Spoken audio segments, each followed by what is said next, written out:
இருக்குன்னு கேட்டீங்கன்னா இங்க காட்டுறவங்களுக்கு இது மறைஞ்சிருக்குது. இப்போ 1ல இருந்து 2 ஓகேங்களா.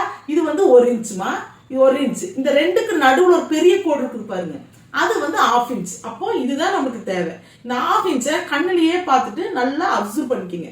அப்போ நான் ஏதாவது எல்லாமே நான் 1/2 இன்ச்சில் தான் கொடுக்க சொல்லுவேன். உங்களுக்கு கட்டிங்ல எல்லாமே 1/2 இன்ச்சுக்கு வரும், ஸ்டிச்சிங்லேயும் 1/2 இன்ச் வரும் ஓகேங்களா. இந்த ரெண்டும் சேர்ந்து நடுவில் இருக்கிறது 1/2 இன்ச். 1/4 இன்ச் அப்படிங்கிறது என்னன்னு கேட்டீங்கன்னா, இந்த பெருசுக்கு நடுவில் இருக்கிற பெருசுக்கு இந்த ஃபர்ஸ்ட்டுக்கு நடுவில் பார்த்தீங்கன்னா ஒரு கோடு இருக்கும், அது கொஞ்சம் லென்த்தாக இருக்கும், அதுதான் 1/4 இன்ச். இங்க வருங்க, இதுதான் 1/4 இன்ச் ஓகேங்களா. இது 1ல இருந்து அந்த குட்டி கோட்டுக்கு நடுவில் இருக்கிற கோடு வந்து 1/4 இன்ச் ஓகேங்களா.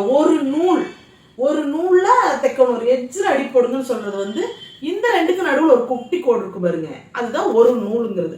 ஒரு நூல்ல நம்ம எந்த விஷயத்தையும் செய்ய போறதுல அதெல்லாம் தைக்காது. ஆனா 1/4 இன்ச்ல நம்ம தைப்போம். இப்போ வந்து கப் இருக்குது பாத்தீங்களா, அந்த கப்பு பாத்தீங்கன்னா சென்டர் கப்பு, அதாவது பெரிய கப்பு பிடிச்சதுக்கு அப்புறம் இந்த சென்டர் கப்பு 1/4 இன்ச்ல தான் பிடிப்போம். அதே சமயத்துல இங்க சைடு ஆம்போலுக்கு சைடுல இருந்து வர்றது நம்ம 1/4 இன்ச்ல தான் பிடிப்போம். 1/4 இன்ச் விரிச்சா 1/2 இன்ச் வரும் உங்களுக்கு ஓகேங்களா. அப்படி கணக்கு. அப்ப நீங்க இந்த டேப்போட அளவுகளை கண்டிப்பா மனப்பாடம் பண்ணி நீங்க தெரிஞ்சுக்கணும் சரிங்களா. டேப்போட அளவுகளை மனப்பாடம் பண்ணி